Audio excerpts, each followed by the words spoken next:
El libro de Hechos.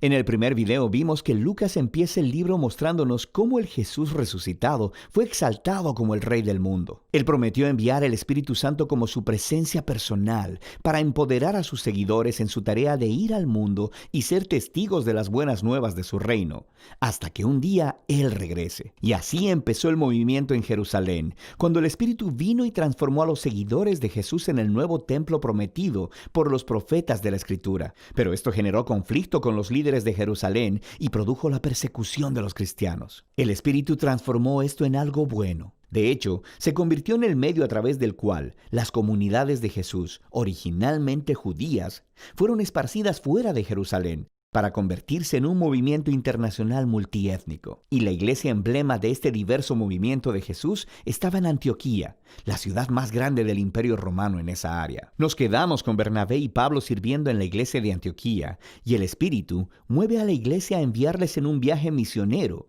lo que abre toda una nueva sección en el libro. Las historias de Pablo y sus colaboradores viajando a diferentes ciudades en el Imperio Romano, anunciando las buenas nuevas de que Jesús es Rey. La primera misión es al interior de lo que se conoce como Asia Menor, que se encuentra en la Turquía moderna, y termina con una reunión importante de los apóstoles de vuelta en Jerusalén. La segunda misión es a través de Asia Menor y luego hacia la antigua Grecia. La tercera misión es a través de ese mismo territorio y concluye con el viaje de Pablo de vuelta a Jerusalén. Ahora, al contar todas estas historias, Lucas ha resaltado un número de temas importantes por medio de la repetición. Primero tenemos la misión continua a Israel. Cuando Pablo entra a una nueva ciudad, él siempre va primero a la sinagoga judía para compartir acerca del Rey Jesús resucitado y de cómo Él está formando una nueva y multiétnica familia de Dios. La mayoría de las veces, muchas personas reconocen a Jesús como el Mesías, pero algunos se oponen a Pablo. A veces hasta lo expulsan de la ciudad como a un peligroso rebelde que se opone a la Torá y a la tradición judía. Y esta tensión culmina después del primer viaje, llevando a un concilio en Jerusalén. Pablo descubre que hay algunos cristianos judíos en Antioquía que están diciendo que a menos que las personas no judías se hagan judías, practicando la circuncisión, el día de reposo y obedeciendo las leyes de comida kosher, no pueden ser parte de la familia de Jesús. Pero Pablo y Bernabé están en profundo desacuerdo y llevan el debate al concilio de líderes en Jerusalén. Entonces ahí, Pedro, Pablo y Santiago, el hermano de Jesús, mostraron a partir de las Escrituras y de su experiencia que el plan de Dios siempre fue incluir a las naciones gentiles en su pueblo del pacto. Así que ellos escriben una carta pidiendo a los cristianos no judíos que dejen de participar en los sacrificios paganos del templo, pero no les requieren que adopten una identidad étnica judía o que obedezcan las leyes de la Torá. Esta decisión fue completamente revolucionaria para la historia del movimiento de Jesús. Jesús es el Mesías judío, pero también es el Rey resucitado de todas las naciones. Así que ya la membresía dentro de su pueblo no se basa en la identidad étnica o en seguir las leyes de la Torá. Simplemente se basa en confiar en Jesús y seguir sus enseñanzas. Y esta realidad multiétnica del movimiento de Jesús nos lleva al siguiente tema que Lucas quiere que veamos en estos viajes misioneros: el choque de culturas entre los primeros cristianos del mundo griego y romano. Lucas registra varios choques en Filipos, Atenas y Éfeso.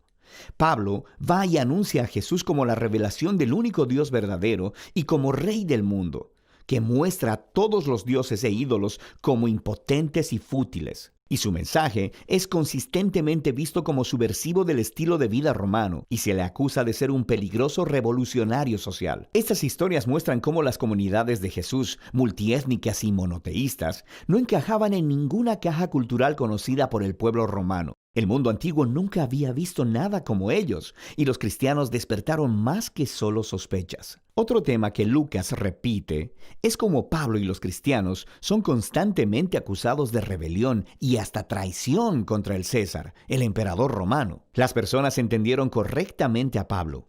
Él anunciaba que había otro rey, Jesús. Y también vieron correctamente que la manera de vivir cristiana retaba muchos de los valores culturales romanos.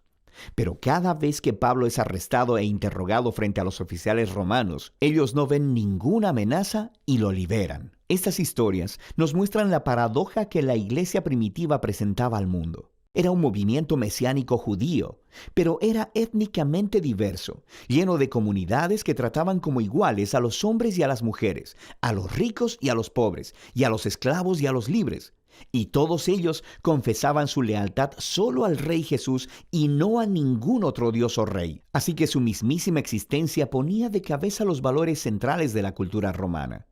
Pero los cristianos no representaban ninguna amenaza militar, porque Jesús les enseñó a ser personas de paz. Así que, del único crimen que Pablo y los cristianos pueden ser acusados es no conformarse al status quo.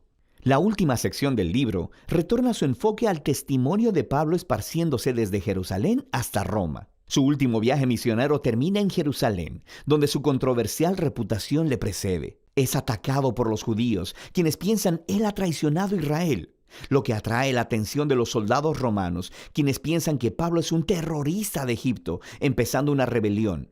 Así que lo arrestan. De aquí, Pablo es sometido a juicio. Primero delante de los líderes judíos del Sanedrín en Jerusalén. Luego delante de una serie de líderes romanos en Cesarea.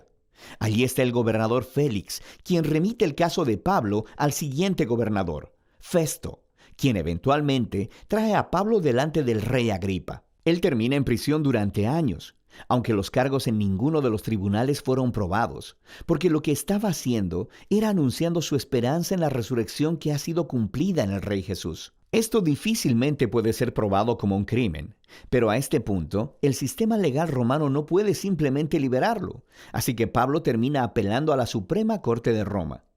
Ahora, uno podría pensar que todo este tiempo en prisión sería un contratiempo, porque su pasión es andar por los caminos iniciando nuevas comunidades de Jesús. Pero en este libro, el Espíritu orquesta todo para bien. Así que el encarcelamiento le da a Pablo tiempo para escribir sus cartas apostólicas más importantes, y éstas se convierten en la forma en que su legado misionero continuará por mucho tiempo después de su muerte. Eventualmente Pablo es transferido a una prisión en Roma, y después de un aterrador viaje a través del Mediterráneo donde casi muere, Pablo termina en arresto domiciliario en Roma, esperando su retardado juicio. De manera que en una casa bastante bonita, es capaz de ser anfitrión de reuniones regulares que alcanzan a judíos y gentiles. Y las últimas palabras del libro son acerca de cómo Pablo está anunciando el reino de Dios y enseñando con denuedo todo acerca del Señor Jesús, el Mesías, sin ningún impedimento.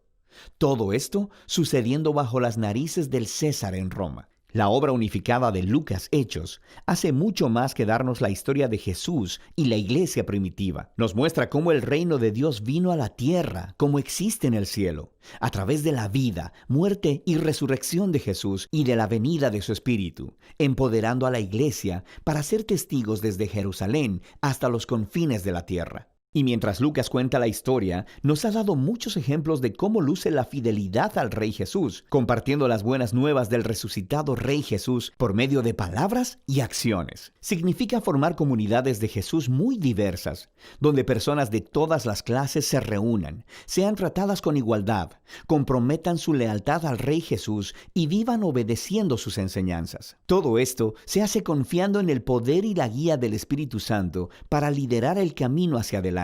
Y de eso se trata el libro de Hechos.